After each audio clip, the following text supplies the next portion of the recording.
Hello and welcome back to Kaizen classes.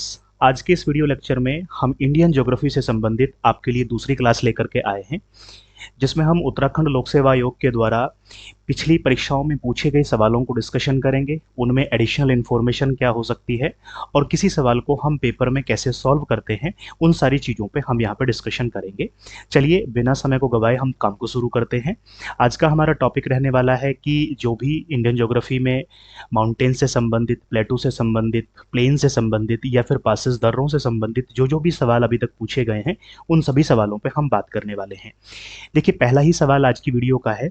यहाँ पे दो आपको लिस्ट दी गई हैं, दोनों को मिलाने को दिया गया है। जैसे एक तरफ दिया गया है चट्टान क्रम यानी रॉक सिस्टम और दूसरी तरफ दिया गया है राज्य।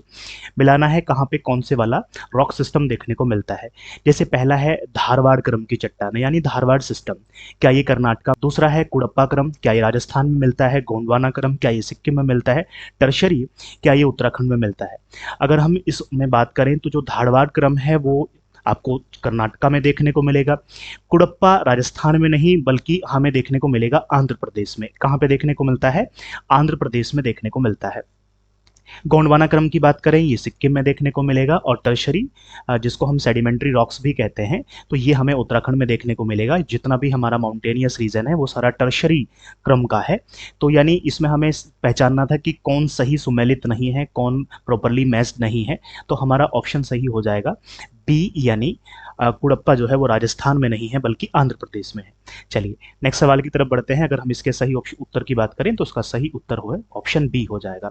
चलिए नेक्स्ट, एक दर्रे की बात की गई है। जोजिला दर्रा जिन्हें जोड़ता है, चार ऑप्शन बताए गए हैं। क्या जोजिला दर्रा कश्मीर और तिब्बत को जोड़ता है, नेपाल और तिब्बत को जोड़ता है, लेह और श्रीनगर को जोड़ता है, या फिर लेह और कारगिल को जोड़ता है? अगर हम इसके सही उत्तर की बात करें तो ऑप्शन सी यानी लेह और श्रीनगर को जोड़ता है। व्याख्या देख लेते हैं। जोजिला दर्रा श्रीनगर और लेह को जोड़ता है। हिमालय पर्वत श्रृंखला के पश्चिमी भाग में राष्ट्रीय राजमार्ग जो नेशनल हाईवे 1 है, श्रीनगर और लेह के बीच एक दर्रे को पार करता है और यह दर्रा जो है वो भारतीय लद्दाख क्षेत्र, यूनियन टेरिटरी है, उसमें ये स्थित है। तो हमें पता होना चाहिए कि जोजिला दर्रा कहाँ पर है। तो जोजिला दर्रा जो है वो हमारे लद्दाख यूनियन टेरिटरी में है और किस किस को आपस में कनेक्ट करता है, तो लेह को श्रीनगर से जोड़ता है। चलिए नेक्स्ट पॉइंट की तरफ बढ़ते हैं। निम्नलिखित में से कौन प्रायद्वीपीय भारत के पठार से संबंधित नहीं है? हमें पता है कि जो भी हमारा नीचे वाला एरिया है, जो पेनिनसुलर एरिया है भारत का, उसको हम प्रायद्वीपीय पठार कहते हैं या पेनिनसुलर प्लेटू कहते हैं। तो कहता है जो इसमें चार ऑप्शन नीचे दिए गए हैं, इसमें से कौन इसका हिस्सा नहीं है? तो देखिए, पहला कहा है बुंदेलखंड उच्च भूमि, ये हमारे प्रायद्वीपीय भारत के या प्रायद्वीपीय पठारी भाग का हिस्सा है। मारवाड़ उच्च भूमि, दक्कन का पठार, पश्चिमी घाट, इसमें आप देखेंगे कौन नहीं है वाला पहचानना है हमें। पश्चिमी घाट, ये वाला एरिया पश्चिमी घाट है, तो ये तो प्रायद्वीपीय भारत का हिस्सा है ही है। दक्कन का पठार, यहाँ पर महाराष्ट्र वाले रीजन में आपका दक्कन प्लेटू मिलेगा, तो दक्कन प्लेटू भी आप देखेंगे कि हमारे प्रायद्वीपीय भारत के पठार का हिस्सा है। तीसरे पॉइंट पे बात करेंगे बुंदेलखंड की उच्च भूमि, तो यहाँ पर यूपी वाले एरिया में यहाँ पे बुंदेलखंड वाला एरिया आपको मिलेगा, इस वाले एरिया में। तो बुंदेलखंड उच्च भूमि भी जो है प्रायद्वीपीय भारत के पठार से संबंधित है। मारवाड़ उच्च भूमि जो राजस्थान में है, राजस्थान में केवल अरावली तक का हिस्सा, अरावली से इस तरफ का हिस्सा जो है वो आता है प्रायद्वीपीय उच्च भूमि में, और यहाँ वाला हिस्सा जो है वो प्रायद्वीपीय उच्च भूमि में, या हम कहें कि प्रायद्वीपीय भारत के पठार में नहीं आता है। इसलिए इसका ऑप्शन बी सही उत्तर हो जाएगा, मारवाड़ उच्च भूमि। हम केवल एक जो उसका करेक्ट आंसर है केवल उस पर बात नहीं कर रहे हैं, बल्कि हम बाकी के तीनों ऑप्शन पे भी बात कर रहे हैं, ताकि आप जो वीडियो देखने के लिए यहाँ पे समय लगा रहे हैं वो समय आपका जो है सही तरीके से यूटिलाइज हो, उससे आपको बेनिफिट मिले। चलिए नेक्स्ट सवाल की तरफ बढ़ते हैं। नदी के बारे में बात की गई है। एक नदी है मांडोवी जुआरी, कहता है उसकी संकीर्ण घाटी या खाड़ी जो है वो किस राज्य में स्थित है? तो ध्यान रखना है, मांडोवी और जुआरी नदी जो है ये गोवा में है। इसमें व्याख्या देख लेते हैं। मांडोवी जुआरी की संकीर्ण खाड़ी जो है वो गोवा राज्य में स्थित है। मांडोवी एवं जुआरी गोवा की दो नदियां हैं जो अरब सागर में गिरती हैं। कई बार तो हमसे ये भी सवाल पूछा जाता है कि चार नदियों के नाम देगा और आपको कहेगा कि इसमें से जो मिसमैच ऑप्शन है या जो असंगत विकल्प है उसको चुनिए। तो उसमें तीन ऑप्शन हमें ऐसे मिलेगा, ऐसी नदियों के नाम देगा जो ईस्टवर्ड फ्लो करती हैं यानी पूरब की तरफ बहती हैं, और आपको पता भी है भारत की अधिकांश नदियां पूरब की तरफ बहती हैं। उसमें से मान लीजिए उसने मांडोवी नदी दे दिया, नर्मदा नदी दे दी, ताप्ती नदी दे दी या जुआरी नदी दे दी, तो इसमें ध्यान ध्यान रखना है, दो नदियां तो हमें रटी रहती हैं कि एक हमारी नर्मदा है, एक ताप्ती नदी है।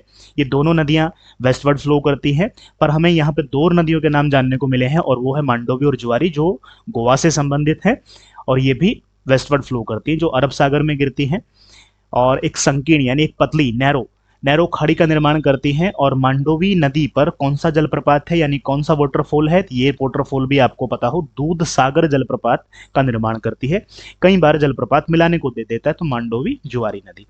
चलिए, अब कथन और कारण से संबंधित सवाल है। आजकल इस तरीके के सवालों की संख्या आयोग बढ़ा रहा है, चाहे वो ट्रिपल एससी की बात हो या फिर यूकेपीएससी की बात हो। चलिए देख लेते हैं। कथन है, हिमालय पर्वत भारत को शीत ऋतु में उत्तर की ठंडी हवाओं से बचाता है।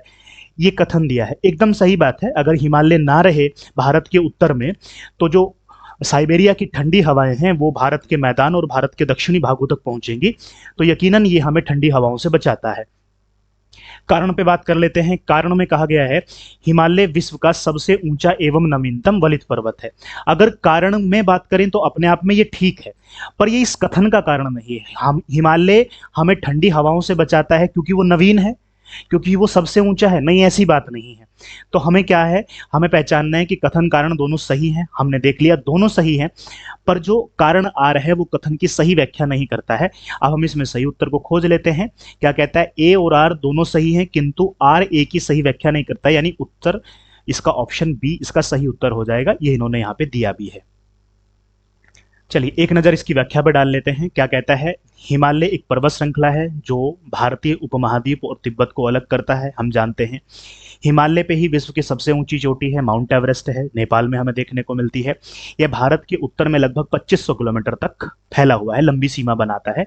यानी हम देखेंगे इस तरफ से लेकर के और इस तरफ तक जो इसकी लंबाई है वो 2500 किलोमीटर के आसपास है, जो देश के उत्तर एशिया से पृथक करता है देश को। अपनी स्थिति और विशाल ऊंचाई के कारण हिमालय पर्वत श्रेणियां सर्दियों में उत्तर की ओर से आने वाली ठंडी यूरोपीय वायु को भारत में प्रवेश करने से रोकती है। एकदम सही बात है। दक्षिण पश्चिम मानसूनी हवाओं को पर्वत श्रेणी को पार करके उत्तर में जाने से पहले अधिक वर्षा के लिए बाध्य करती है। मान लीजिए ये इस तरीके से यहाँ पे हमारा हिमालय है, ये ऊपर से आने वाली हवाओं को तो रोकता ही है, पर जो हमारा बंगाल की खाड़ी से जो मानसूनी हवाएं उठती हैं, वो मानसूनी हवाएं कुछ इस तरीके से जाती हैं और ऊपर की तरफ ऐसे बढ़ रही होती हैं, ऐसे ऐसे। तो अगर यहाँ पे हिमालय ना रहे तो ये हवाएं सीधी निकल जाएंगी और हमारा जो मैदानी क्षेत्र है, यानी कि जैसे उत्तराखंड है, यूपी है, बिहार है, एमपी है, उनमें अधिकांश जगहों पर बारिश नहीं होगी क्योंकि हवाएं सीधी निकल गई। तो ये हिमालय क्या करता है, इनको रोकता है और रोकने के बाद इनको बाध्य करता है कि ये इस तरफ को बढ़ें। और फिर हम देखते हैं कि इस बंगाल की खाड़ी वाली मानसूनी शाखा से हमें पंजाब तक मानसून यानी वर्षा की प्राप्ति होती है। तो दो काम कर रहे हैं, ठंडी हवाओं से भी बचा रहा है और एक्सप्लेनेशन में हमने एक और सीख लिया कि ये मानसून को भी सही तरीके से यहाँ पे परिवर्तित करता है। नेक्स्ट सवाल, जम्मू श्रीनगर राजमार्ग पर जवाहर सुरंग संबंधित है, कौन सी श्रेणी से है? क्या वो पीर पंजाल श्रेणी है, काराकोरम श्रेणी है, जास्कर श्रेणी है या फिर लद्दाख श्रेणी है? इसका सही उत्तर है कि जो हमारा जम्मू श्रीनगर राजमार्ग पर जो जवाहर सुरंग बनाई गई है उसका संबंध पीर पंजाल श्रेणी से है। व्याख्या देख लेते हैं, एडिशनल इंफॉर्मेशन भी हम इसमें ऐड करेंगे। जम्मू कश्मीर राजमार्ग पर जवाहर सुरंग पीर पंजाल श्रेणी से संबंधित है। जवाहर सुरंग या बनिहाल सुरंग भारत के जम्मू और कश्मीर राज्य में राष्ट्रीय राजमार्ग 44 पर बनिहाल और काजीगुंड के बीच स्थित एक सुरंग है। इस सुरंग के द्वारा वर्ष भर जम्मू और श्रीनगर के बीच में सड़क यातायात बना रहता है। हमें बात करनी है जवाहर सुरंग पर। अब देखिए क्या हुआ कि ये जो पीर पंजाल श्रेणी है जम्मू कश्मीर को कश्मीर घाटी से, जम्मू क्षेत्र को कश्मीर घाटी से जोड़ता है। किसके बारे में बात कर रहे हैं? हम बात कर रहे हैं बनिहाल दर्रे से। अब इसमें हम एडिशनल इंफॉर्मेशन आपके लिए जोड़ते हैं। एक दर्रा है बनिहाल दर्रा। बनिहाल दर्रा क्या करता है? बनिहाल दर्रा पहली बात तो है जम्मू कश्मीर यूनियन टेरिटरी में पीर पंजाल श्रेणी में स्थित है। जम्मू एंड कश्मीर जो हमारा यूनियन टेरिटरी बनाया गया है 31 अक्टूबर 2019 के बाद से, उसके पीर पंजाल में स्थित है, पीर पंजाल में है। ठीक है, किस किस को आपस में कनेक्ट करता है? अगर हम देखें तो ये जो जम्मू क्षेत्र है, जम्मू को ये जोड़ता है कश्मीर घाटी से, जम्मू को कश्मीर घाटी से जोड़ता है। कौन सा दर्रा? बनिहाल दर्रा। अच्छा, अब ये बनिहाल दर्रा एक काफी ऊंचाई पर स्थित है। अपने अवस्थिति के कारण, चूंकि ये काफी ऊंचाई पर है, इसलिए क्या होता था कि सर्दियों के दिनों में ये बनिहाल दर्रा बर्फ से ढक जाता था, यहाँ पे बर्फ जम जाती थी, जिसकी वजह से पूरा का पूरा यातायात बाधित हो जाता था। जम्मू कश्मीर घाटी ये दोनों एक दूसरे से सेपरेट हो जाती थी, और आप समझते हैं कि अगर वहाँ पर किसी तरीके की कनेक्टिविटी नहीं रहेगी तो वहाँ पर इन्फिल्ट्रेशन यानी आतंकवादी घटनाएं और बहुत सारी चीज़ें इस तरीके से सिक्योरिटीज इशू रहते थे। इसलिए सरकार ने क्या किया, सरकार ने इस समस्या से बचने के लिए 1956 में, एडिशनल इंफॉर्मेशन है, 1956 में क्या किया कि इसके बनिहाल दर्रा जहां पर था उसके नीचे एक टनल बनाया, और उसको टनल जब वो निर्माण किया गया उसको नाम दिया गया, उन्होंने नाम दिया जवाहर सुरंग नाम दिया, और यहां से NH-44 होकर के गुजरता था, तो इसका नाम दिया गया जवाहर सुरंग, जिसके बारे में सवाल में पूछा भी गया था। अच्छा, अब इसमें एक्स्ट्रा क्या है कि कुछ समय बाद देखा गया कि चलो साल भर तो नहीं पर वर्ष के कुछ महीनों में ये जो जवाहर सुरंग है इसमें भी बर्फ जम जाती है, तो कुछ महीने ही सही, आतंकवादियों को तो यह समस्या खड़ी होने में तो एक दिन भी काफी होता है, तो जवाहर सुरंग भी साल के कुछ महीनों में बर्फ से जम जाती थी, इसलिए यातायात फिर से बाधित होता था। इसलिए सरकार ने क्या किया, 2011 में, वर्ष 2011 में उससे भी नीचे एक और टनल बनाने की बात की, और उसको बनते बनते 2017 तक वो टनल बन के तैयार हुई, और 2017 में यहाँ पे एक और टनल बनाई गई जो अब साल भर यहाँ से यातायात को सुचारू रूप से क्या करती है, सुनिश्चित करती है कि यातायात साल भर यहाँ पे बना रहे। अब 2017 में ये बनके तैयार हुआ और इसको नाम दिया गया श्यामा प्रसाद मुखर्जी टनल। ये नाम आपको याद रखना है क्योंकि ये 2012 का सवाल है, आप देख रहे हैं। अब अगर इसी पे सवाल बनाएगा, क्योंकि यूकेपीएससी सवाल को रिपीट करता है पर उसमें आपसे ये करंट अफेयर्स ऐड करके पूछा जा सकता है, तो नाम हो जाएगा श्यामा प्रसाद मुखर्जी। अब इनके नाम पे इस टनल का नाम रखा गया है, श्यामा प्रसाद मुखर्जी टनल रखा गया है। 2017 में बनके तैयार हुई, 2011 में इस पे काम होना शुरू हुआ था। चलिए नेक्स्ट ऑप्शन की तरफ बढ़ते हैं, नेक्स्ट सवाल की तरफ बढ़ते हैं। सवाल कहता है निम्नलिखित में से किसे सह्याद्री हिल्स भी कहा जाता है। हमें पता है कि जो हमारे भारत में, इस प्रायद्वीपीय भारत में ये जो पश्चिमी घाट है, वेस्टर्न घाट है, इस वेस्टर्न घाट को हम सह्याद्री भी कहते हैं और इसको हम बांटते भी हैं, उत्तरी सह्याद्री, केंद्रीय सह्याद्री और फिर हम कहते हैं दक्षिणी सह्याद्री। तो इसने तो पूछा है सह्याद्री भी कहा जाता है, क्या शिवालिक श्रेणी को कहा जाता है? नहीं, शिवालिक तो यहाँ पे है, हिमालय की एक श्रेणी है। नहीं, पश्चिमी घाट को कहा जाता है, यकीनन पश्चिमी घाट को कहा जाता है, महादेव पहाड़ी, हिमवंतर। तो कौन सा उत्तर हो जाएगा? ऑप्शन बी इसका सही उत्तर हो जाएगा। अगर हम सह्याद्री में देखें तो पश्चिमी घाट को यूनेस्को द्वारा विश्व धरोहर स्थल के रूप में नामित किया गया है। यह गुजरात, यहाँ से अगर हम बात करें गुजरात, उसके बाद महाराष्ट्र, गोवा, कर्नाटक, केरल तक विस्तृत है या विस्तारित है। कौन सा? सह्याद्री या फिर पश्चिमी घाट। नेक्स्ट सवाल की तरफ बढ़ते हैं। सवाल कहता है दर्रे का नाम दिया है जोजिला दर्रा निम्नलिखित में से किस राज्य में स्थित है? क्या वो उत्तराखंड में है, हिमाचल प्रदेश में है, जम्मू कश्मीर में है या फिर सिक्किम में है? जोजिला दर्रा जो है वो जम्मू कश्मीर से संबंधित है। इन दर्रों के इस तरीके से मिलान आपको पता हो। जोजिला दर्रा वर्तमान में, चूंकि जम्मू कश्मीर को अब हमने बांट दिया है 2 यूनियन टेरिटरी में, तो अब आता है लद्दाख यूनियन टेरिटरी में स्थित है, जो पहले जम्मू कश्मीर राज्य का हिस्सा हुआ करता था। चलिए नेक्स्ट सवाल की तरफ बढ़ते हैं। निम्न श्रेणियों में से कौन सा एक ट्रांस हिमालयन श्रेणी नहीं है? कौन सी नहीं है? ट्रांस हिमालयन श्रेणी नहीं है। पहला पॉइंट तो हमें यह पता हो कि जो हमारा ट्रांस हिमालय है उसमें 3 श्रेणियां हैं। एक को नाम देते हैं काराकोरम। क्या नाम देंगे? काराकोरम। मेरे साथ साथ रिवाइज करते चलेंगे। दूसरा नाम देते हैं हम, उसको कहते हैं लद्दाख, लद्दाख श्रेणी। और तीसरी इस ट्रांस हिमालय की श्रेणी है जिसको हम कहते हैं जास्कर। ये 3 श्रेणी है। यहाँ पे जो काराकोरम है, जब तक वो भारत में है, उसका जो विस्तार भारत में है, काराकोरम के नाम से जाना जाता है। यही काराकोरम तिब्बत क्षेत्र में, इसी को हम कैलाश पर्वत के नाम से जानते हैं, जहां कैलाश मानसरोवर यात्रा भी होती है, तो वहां पे ये कैलाश रेंज है। अब देख लेते हैं ट्रांस हिमालय कौन सा नहीं है। पीर पंजाल, जास्कर, जास्कर तो है, काराकोरम, काराकोरम तो है, कैलाश भी हमने बताया कि उसी को कहते हैं, तो ये भी है। पीर पंजाल, पीर पंजाल आप देखेंगे तो ये लघु हिमालय का हिस्सा है, न कि ट्रांस हिमालय का। तो ऑप्शन ए इसका सही उत्तर हो जाएगा। नेक्स्ट कहता है सेतु समुद्रम जहाज मार्ग परियोजना किसके द्वारा अनुमोदित है? क्या आपका कहता है किसके द्वारा अप्रूव्ड की गई है? तमिलनाडु राज्य सरकार के द्वारा, government of Sri Lanka, government of India, government of India and Sri Lanka. तो जाहिर सी बात है ये चलाई गई थी एक योजना, और ये शुरुआत की गई थी भारत सरकार के द्वारा 2014 में। सेतु समुद्रम जहाज मार्ग परियोजना भारत सरकार द्वारा अनुमोदित नौवहन परियोजना है। करंट अफेयर्स का सवाल है, अभी का करंट अफेयर जो भी रहा होगा उसको आप ऐड कर लेंगे। नेक्स्ट सवाल की तरफ बढ़िए। हिमालय पर्वत श्रृंखला की उत्पत्ति निम्न भूसन्नति से हुई है। कौन सी भूसन्नति है? भूसन्नति का मतलब होता है जियोसिंक्लाइन। जियोसिंक्लाइन का मतलब है एक तरीके का सेडिमेंटेशन। सेडिमेंटेशन क्या होता है? मेरे साथ साथ नोट करते चलेंगे। पहले पृथ्वी पूरा एक पिंड था, यानी सारे के सारे कॉन्टिनेंट जो आज आपको अलग अलग दिखाई देते हैं, उत्तरी अमेरिका कहीं है, दक्षिणी अमेरिका कहीं है, पहले सभी एक साथ आपस में अटैच्ड थे। उस अटैच्ड संरचना को, स्ट्रक्चर को हम पेंजिया नाम देते थे। पेंजिया के चारों तरफ एक सागर था, जल से घिरा हुआ था ये पिंड, और उसका नाम था पेंथालासा। कई हजार सालों पहले इस पेंजिया में क्रैक हो गया, तो एक ऊपर का हिस्सा एक नीचे का हिस्सा बीच में क्रैक हो गया, तो यहाँ बाहर वाला पानी इसमें आ गया, पानी भर गया। इसको हमने नाम दिया कि ये है हमारा टैथिस सागर। क्या नाम दिया? टैथिस सागर। अब क्या हुआ कि इसको जो दो हिस्से बने, एक ऊपर का एक नीचे का, तो जो ऊपर का हिस्सा है उसको नाम दिया गया अंगारा लैंड, जो नीचे का है उसको नाम दिया गया, भारत में एक गौंड जनजाति पाई जाती थी उसी के नाम पे नाम दिया गया गोंडवाना लैंड। गोंडवाना लैंड और अंगारा लैंड से इस टैथिस सागर में लगातार जो सेडिमेंट्स हैं उनका डिपोजिशन होता चला गया, जो अवसाद हैं उनका अवसादीकरण यहाँ पे, निक्षेपण यहाँ पे होता गया। तो यहाँ पे क्या बन गया? यहाँ पे अवसाद बन गए, और उसी अवसादों को, जैसे कोई गहरी जगह होती है तो वहां आसपास की मिट्टी कट कट के जाती रहती है, तो उसको हम कहते हैं कि वो सेडिमेंटेशन हो रहा है, अवसादीकरण हो रहा है। तो यहाँ पे अवसाद, मिट्टी, कंकड़, पत्थर, ये सब जमा होते चले गए, हजारों सालों तक ऐसा हुआ, और इसी को हमने नाम दिया कि ये टैथिस भूसन्नति है। इसको क्या कहा हमने? जियोसिंक्लाइन है। इसी में ही जब ये दोनों प्लेटें आपस में एक दूसरे के पास आई, प्लेटें तो अलग अलग हैं पर हम अभी यहाँ मोटा मोटी समझेंगे।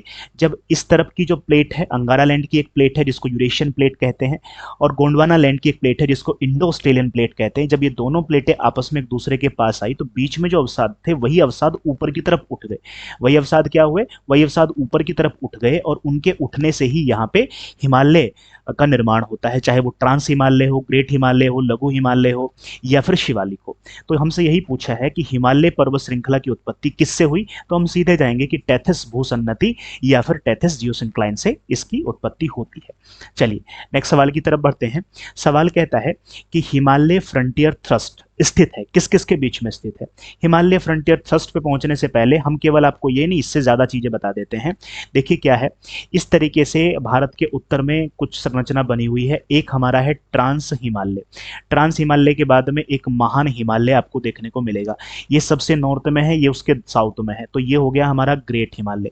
उसके आप साउथ में आएंगे तो आपको मिलेगा लेसर हिमालय, या फिर जिसको हम कहते हैं लघु हिमालय। इसके बाद में आप आएंगे तो आपको मिलेगा शिवालिक। शिवालिक के बाद में आप आएंगे तो आपको मिलेंगे प्लेन्स। ये है हमारे प्लेन्स। यहाँ पे इस तरीके की उत्तर से दक्षिण की संरचना है। अब यहाँ पे ये जो है ट्रांस हिमालय और ग्रेट हिमालय के बीच में ये जो गहरी खाई, ये जो घाटी आपको दिखाई दे रही है, इसको हम एक नाम देते हैं, और इसको नाम दिया जाता है ITSZ, Indus Tsangpo suture zone. Great Himalaya और लेसर हिमालय के बीच में ये जो संरचना आपको दिखाई दे रही है, जो स्ट्रक्चर दिखाई दे रहा है, जो घाटी दिखाई दे रही है, इसको हम कहते हैं मेन सेंट्रल थ्रस्ट। अभी लोअर पीसीएस में इससे संबंधित सवाल पूछा भी था। लेसर हिमालय और शिवालिक के बीच में, यानी लघु हिमालय और शिवालिक के बीच में ये जो आप देख पा रहे हैं, इसको हम कहते हैं मेन बाउंड्री फोल्ड, MBF।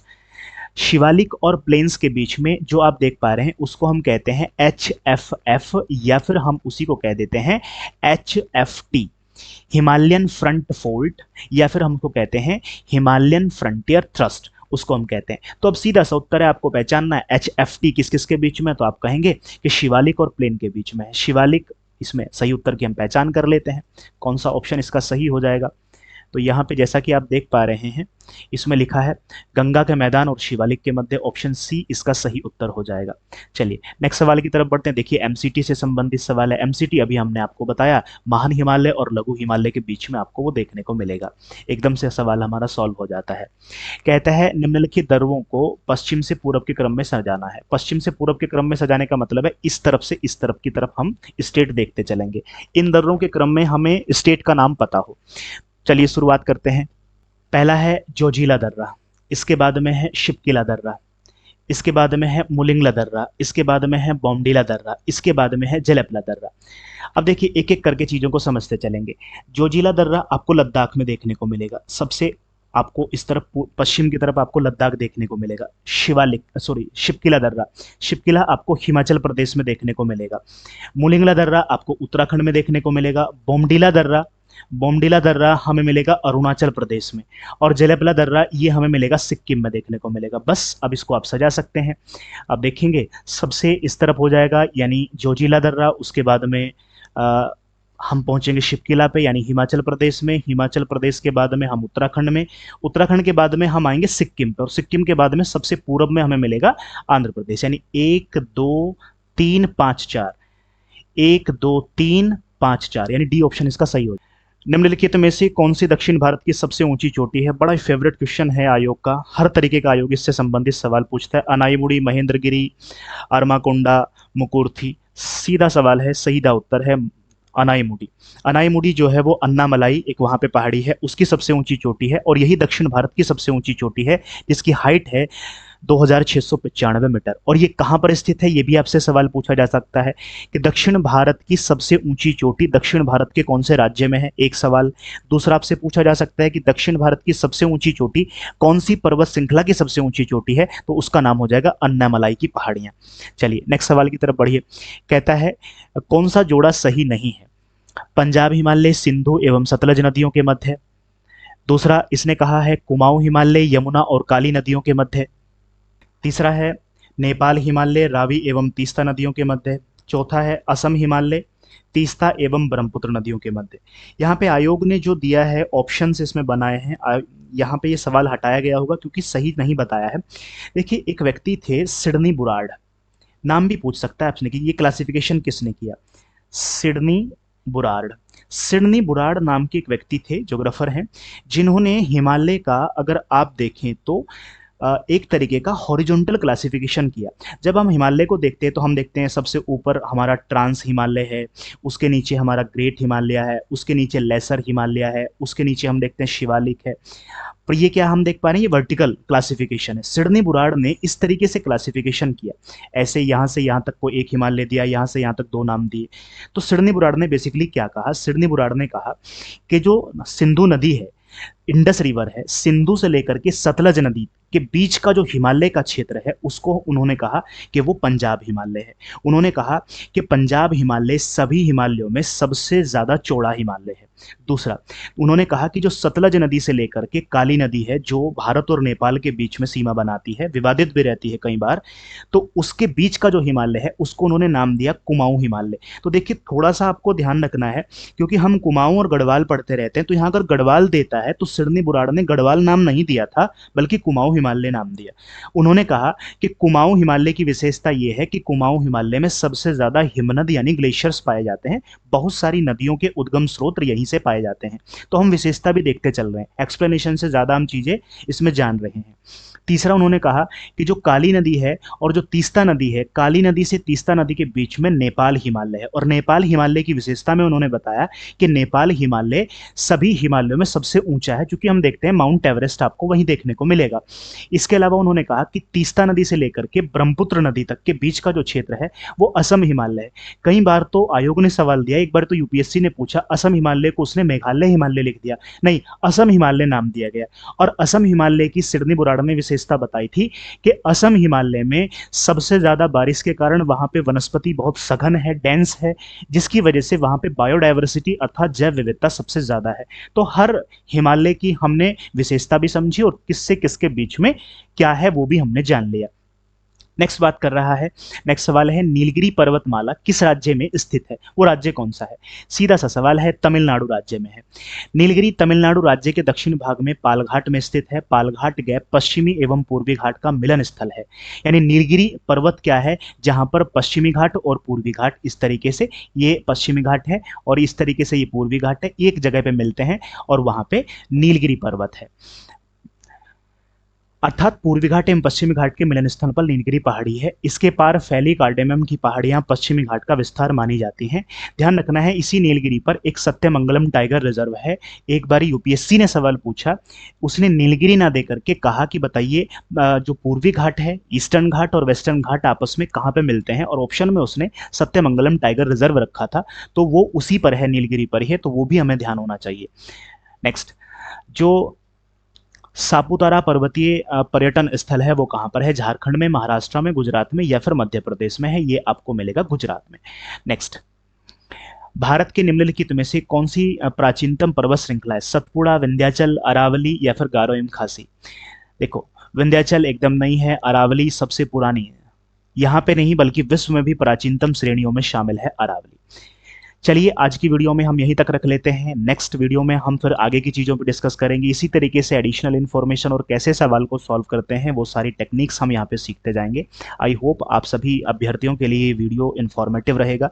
इसी तरीके से हमारे साथ जुड़े रहेंगे। हमारा इनिशिएटिव अगर आपको पसंद आ रहा है तो वीडियो को शेयर करना, लाइक करना ना भूलें। चलिए, मिलते हैं नेक्स्ट वीडियो में, तब तक के लिए थैंक यू।